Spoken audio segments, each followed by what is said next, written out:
Halo guys, kembali lagi di channel Yende Storyland.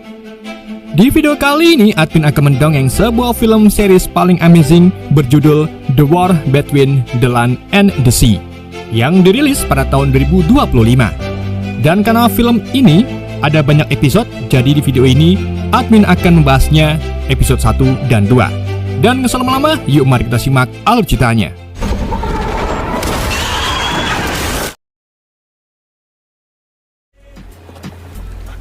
Semua bermula di perairan pesisir ketika sekelompok nelayan menarik jaring hasil tangkapan mereka. Saat sang kapten melempar botol plastik ke laut, suara menggelegar tiba-tiba muncul dari bawah permukaan air. Jaring mereka bergelak liar disertai jeritan aneh, membuat kru pun panik. Dari balik tumpukan ikan, tiba-tiba muncul sosok makhluk mengerikan. Sang kapten pun refleks menembakkan senjatanya dan suasana pun langsung gelap.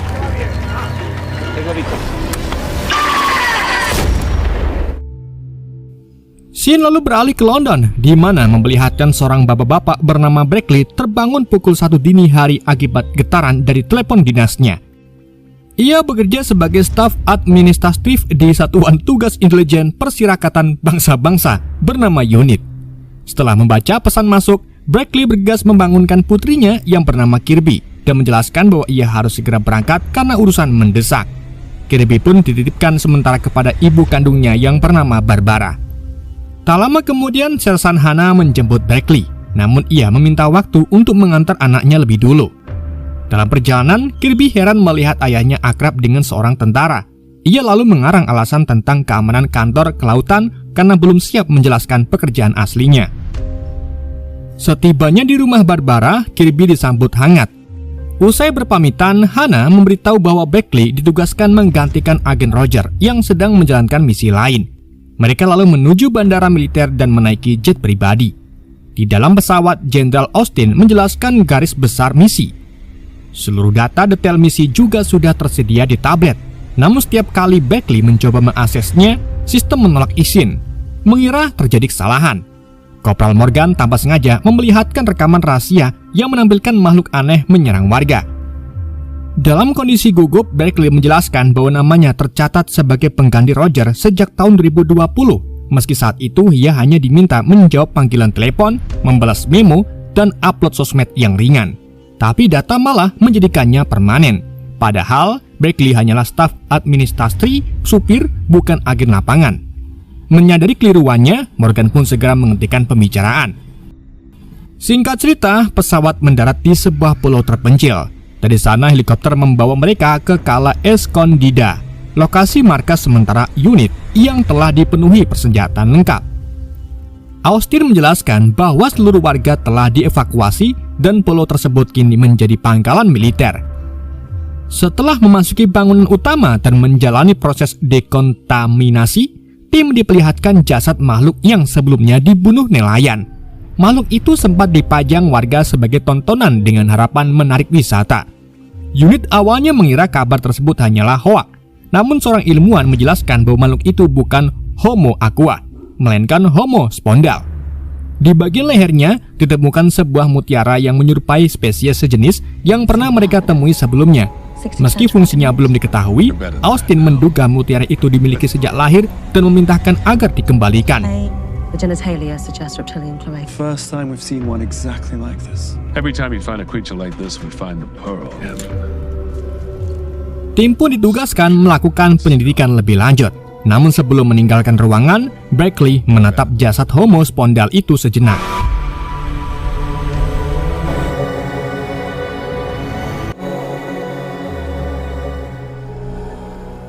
Di malam harinya saat waktunya bobo, Brackley meminta izin menelepon keluarganya, tapi Hana menegaskan seluruh komunikasi pribadi diblokir.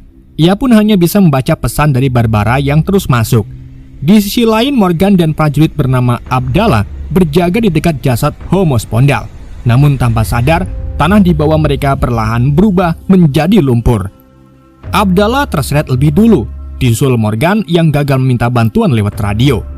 Sebuah tangan pun muncul dari dalam tanah, menenggelamkannya, sementara Homo spondal lain muncul dan membawa pergi jasad makhluk mati tersebut.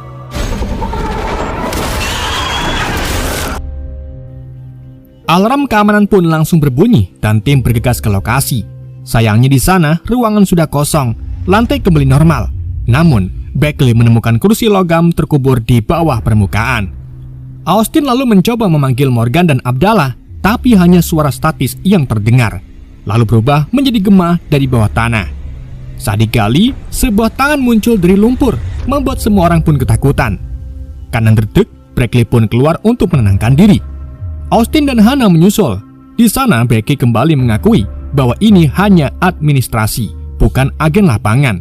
Namun Austin menegaskan bahwa dalam peristiwa besar, kehadiran warga sipil justru dibutuhkan sebagai saksi. Mendengar itu, Hannah lalu meluapkan frustasinya karena harus melalui seleksi panjang agar bisa masuk agen khusus unit. Sementara Beckley malah masuk tanpa sengaja. Ia juga menjelaskan bahwa Homo Spondal telah ada jauh sebelum manusia, dan unit dibentuk khusus untuk menghadapi fenomena semacam ini.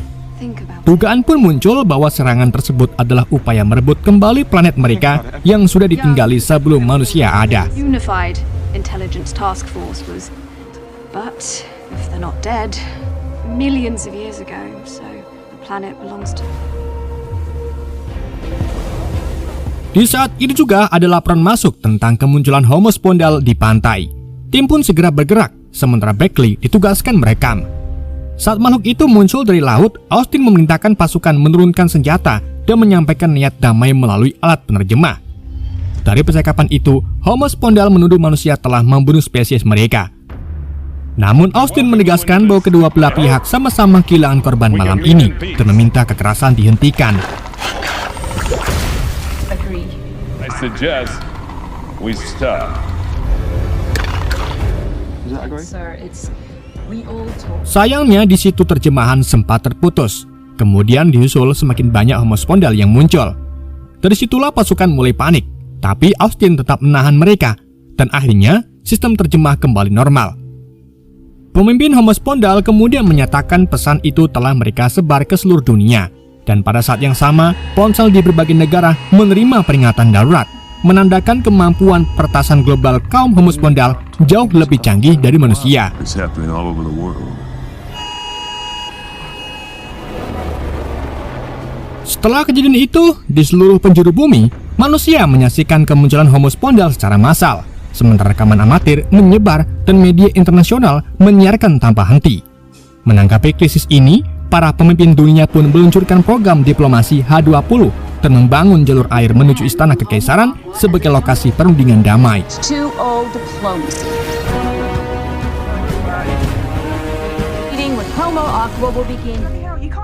Sementara itu di rumah, Beckley memberitahu Barbara bahwa ia harus menjaga Kirby lebih lama dengan alasan urusan pekerjaan penting.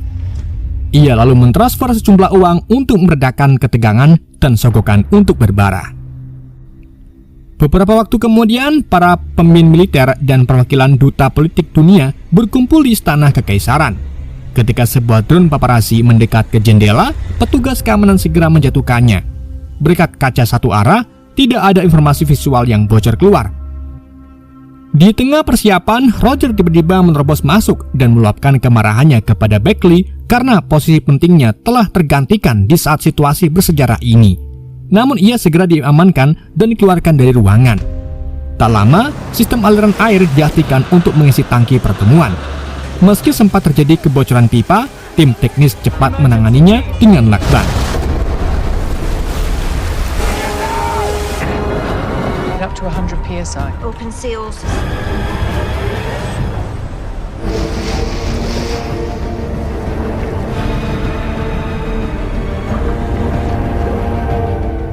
Tak lama kemudian delegasi laut tiba, terdiri dari 4 Homo Spondal, 2 Pisamorpas, dan 1 Homorpa. Pertemuan kemudian dimulai dan dipimpin oleh ketua unit bernama Cat. Sementara Menteri Haynes maju sebagai wakil dari manusia dengan bantuan alat penerjemah. Di dalam pembukaan, tiba-tiba Homorpa bernama Salt mengambil alih. Ia berbicara lancar dalam seluruh bahasa manusia tanpa alat apapun, yang membuat semua orang di ruang itu kagum. Sebagai simbol perdamaian, Haynes menyerahkan tanaman langka dari Gunung Everest. Dari situ semua orang pun menghirup keharuman tanaman tersebut. Tak lama saat membahas tentang menjatuhkan telur-telur calon anaknya yang mati, Ia menjelaskan bahwa populasi dan kebocoran minyak buatan manusia telah memusnahkan generasi mereka. Ia pun menolak mengakui Haines sebagai duta dan secara mengejutkan menyatakan hanya mau berdialog dengan Berkeley. Keputusan itu pun tentu saja mengejutkan semua pihak. Untuk menjelaskan alasannya memilih Berkeley, Salt menampilkan rekaman Berkeley yang memberi hormat kepada jasad Homo Spondal sebagai bentuk penghormatan tulus kepada kaumnya. Mendengar permintaan gila itu, Berkeley kemudian dibawa ke ruang terpisah. You showed respect. What's going on? I'm not even religious. On behalf of the entire human race. Okay. Out of nearly 8 billion. Cat menemuinya dan menanyakan hubungannya dengan Homo Spondal. Namun dibantah oleh Berkeley, ia tidak pernah berhubungan apalagi berbicara kepada ikan. Ia hanya memiliki ikan mas yang ia pelihara di toples kacang.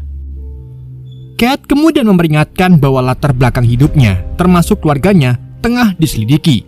Meski tertekan, Berkeley menyadari perannya kini menjadi krusial. Di luar istana, Haines meninggalkan lokasi tanpa pernyataan apapun kepada media. Sementara dunia maya ramai memperdebatkan penunjukan warga sipil sebagai wakil umat manusia. Perdana Menteri pun menyampaikan keberatannya dan meminta Cat menyampaikannya kepada Salt. Di dalam istana, Cat kembali menyampaikan keinginan komit agar Salt kembali mempercayai Haines. Namun, Salt tetap menolak dan menegaskan hanya Berkeley lah yang ia percaya. Dengan gugup, Berkeley pun maju dan mengatakan bahwa ia bukan ahli. Namun, Salt menjelaskan bahwa ketulusannya lah yang ia cari. Berkeley pun menyampaikan bahwa suara warga sipil pantas didengar karena keputusan ini menyangkut seluruh umat manusia. Salt menerima pandangan itu dan memberi ultimatum bahwa perundingan hanya akan berlanjut jika Berkeley hadir keesokan harinya. Humanity and compassion. Recall me, Salt. It's real people like me. Berkeley will be present at dawn tomorrow. Scottish, well, my grandma's. Where are you taking me? Seusai pertemuan itu, Berkeley dikawal menuju kendaraan lapis baja dan kembali bertemu Cat. Di dalam mobil itu, Cat diam-diam meminta Berkeley bekerja sama untuk menyelamatkan lingkungan dan mengesampingkan kepentingan politik dunia.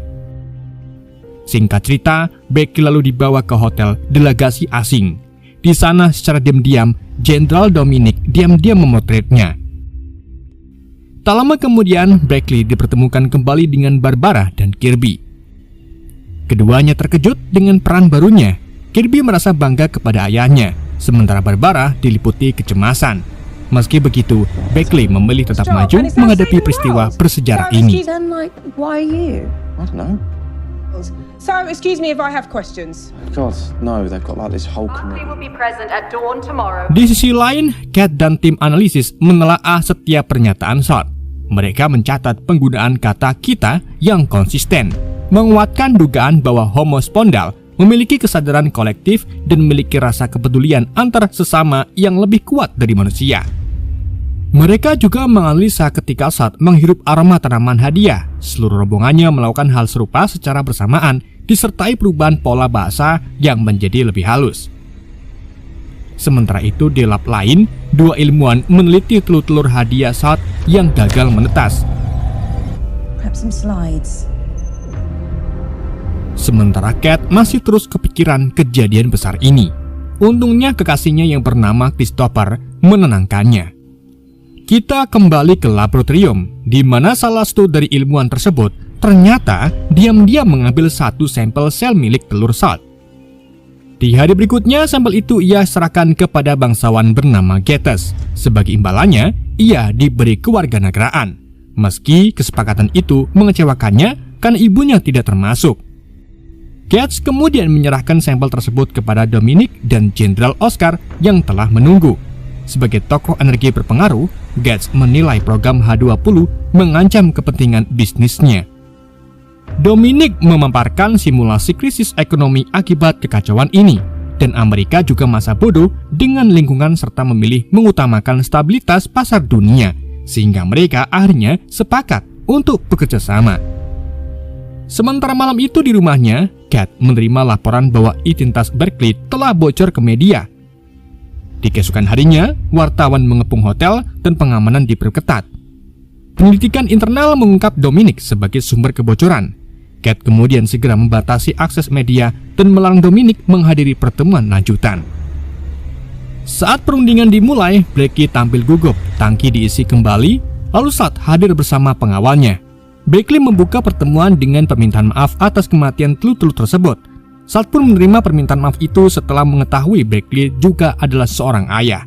Namun ia tiba-tiba meminta air sungai dan menolak melanjutkan perundingan sebelum permintaan itu dipenuhi.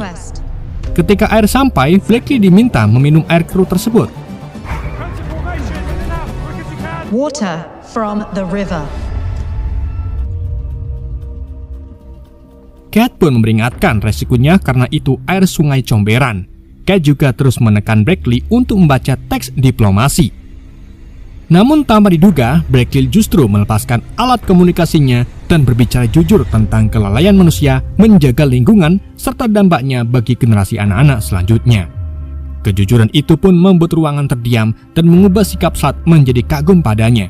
Meski hal itu membuat Jenderal Austin dan Hannah terkejut dengan tindakan nekat Blackley. Because we didn't understand the consequences. Oh, these! How kids! I think you are my favorite human. Seusai pertemuan, Blackley disambut sorakan warga di luar hotel. Ia pulang dan mengungkapkan kepada keluarganya bahwa perasaan yang ia alami sulit dijelaskan. Barbara dan Kirby mengaku bangga, namun Blackley menyesal karena selama ini kurang mendengarkan mereka sebagai keluarga. Di media, Blackley digambarkan sebagai sosok berani dan penuh semangat. Sementara itu di sisi lain, Austin melaporkan kepada Kate bahwa Komite H20 telah menyiapkan rencana kebijakan baru. Sementara pemerintah Prancis menuntut Dominic diizinkan kembali ke meja perundingan. Kate menegaskan bahwa mereka memiliki bukti pengkhianatan, tapi pengaruh Dominic terlalu besar untuk diabaikan.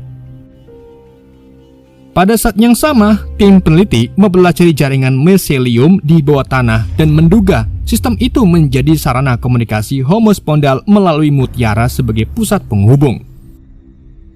Sementara itu di hotel, Blackley melihat arsip rahasia yang menampilkan kota-kota Homo Spondal sebelum manusia mendominasi bumi. Tak lama, Kirby pun menghampirinya karena cemas akan keselamatan ayahnya. Dari situlah Blackley menenangkannya dan menyampaikan bahwa esok hari keluarga mereka akan dipindahkan ke lokasi yang aman. Yeah, of course. You promise? Yes. Made me proud, though. We need a proper safe house, away from all this. Dalam pertemuan lanjutan, Blackley menyampaikan komitmen pemerintah untuk mengurangi pencemaran hingga 50% pada tahun 2065. Salt pun mempertanyakan lamanya waktu tersebut. Blackley menjelaskan bahwa perubahan sistem membutuhkan proses bertahap. Namun Salt menilai 4 dekade tidak bisa diterima. Teks bacaan di layar memaksa Blackley membalas bahwa kaumnya telah menunggu jutaan tahun, sehingga tambahan waktu itu seharusnya bukan masalah besar. Ucapan itulah membuat Salt marah. Salt pun merinci bagaimana pencemaran telah menghancurkan kehidupan bangsanya. Dengan ketakutan, Blackley pun kembali minta maaf. Salt menyatakan ia mempercayai Blackley secara pribadi, tapi meragukan para pemimpin manusia. Your plastic and sewage. I believe that you are sorry. Cannot hear. To accelerate this process. Yes, of course. Di tengah itu, tiba-tiba langit tiba-tiba menggelap dan suara gemuruh terdengar di berbagai penjuru. Banyak orang mengira badai akan datang, namun yang jatuh justru plastik dalam jumlah banyak. Tim Kate mendeteksi bahwa material itu berasal dari laut dan aliran sungai.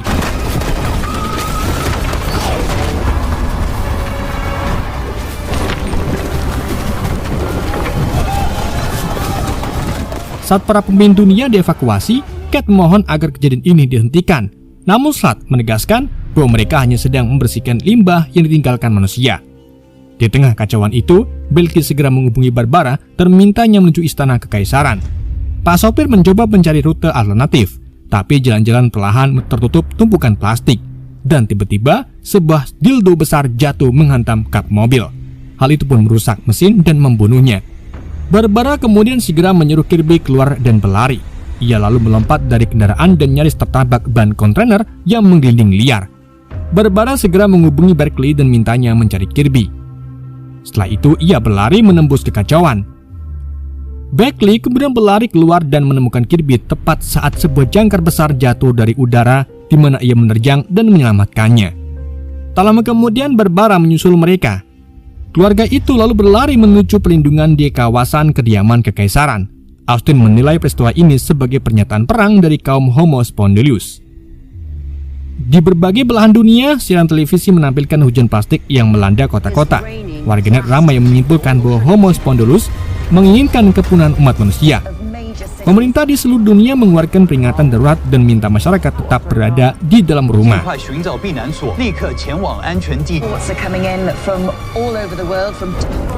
They're declaring war. Setelah beberapa waktu, hujan plastik berhenti. Namun dampaknya sangatlah parah. Lautan sampah menutupi kota-kota besar. Bahkan bangkai kapal tua ikut terangkat ke permukaan.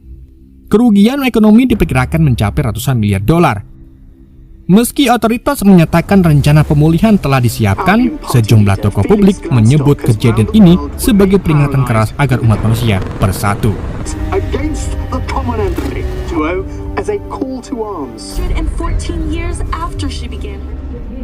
Di dalam pertemuan lanjutan, Blakely menyampaikan kepada Sat bahwa manusia datang dengan niat damai.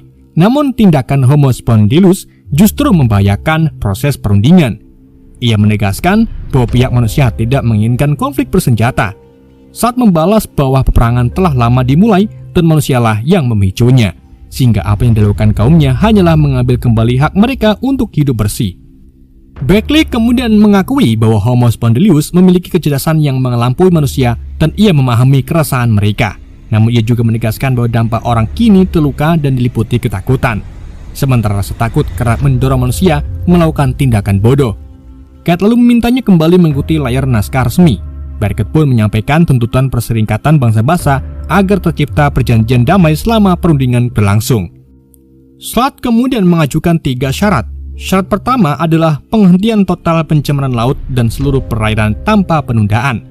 Syarat kedua adalah penetapan wilayah kekuasaan, di mana Homo spondylius menuntut kepemilikan penuh atas seluruh samudera dan jalur air dan udara. Manusia dilarang berlayar karena menurut mereka manusia berevolusi untuk hidup di daratan. Wilayah udara di atas laut juga dimasukkan dalam klaim tersebut, sehingga penerbangan di atas samudera dilarang. Dari situlah para pemimpin dunia mulai panik dan menjelaskan ketergantungan peradaban modern pada jalur perdagangan. Namun saat menolak mendengarkan siapapun selain Beckley dan memerintahkan semua orang untuk diam. Karena protes tak terbendung, tiba-tiba wujud Slat berubah menjadi sosok laki-laki dengan suara yang berbeda. Beckley pun segera meminta semua hadirin untuk duduk dan tetap tenang. Setelah Slat kembali ke bentuk anggunnya, Beckley menjelaskan bahwa rasa takut muncul karena manusia cemas terhadap hal-hal yang tidak mereka pahami, bukan karena niat menghina. Mendengar itu, Slat pun mengajukan syarat ketiga. Ia lalu menyentuh mutiaranya, dan layar langsung berhasil diretas lalu peta digital muncul. Sebuah titik ditandai di tengah lautan. Blakely pun langsung memahami maksudnya. Slat menginginkan perundingan berikutnya dilakukan di bawah air, sebagai bukti komitmen manusia terhadap perdamaian dan kesetaraan. Tim Kate segera menganalisis lokasi tersebut dan menemukan bahwa titik itu berada di Palung Romawi, salah satu wilayah terdalam di bumi. Dengan kedalaman hampir 5 mil, catatan menunjukkan bahwa kapal selam pun tidak akan mampu dan berisiko hancur sebelum mencapai setengahnya. Kate pun meminta Beckley menahan diri dan tidak memberi jawaban. Namun, Beckley menatap Slat dan menyatakan, Oke gas. Film pun bersambung. To maintain peace. Burning our eyes and our lungs. That's open water. Please clarify the third coordinate. At the bottom of the ocean,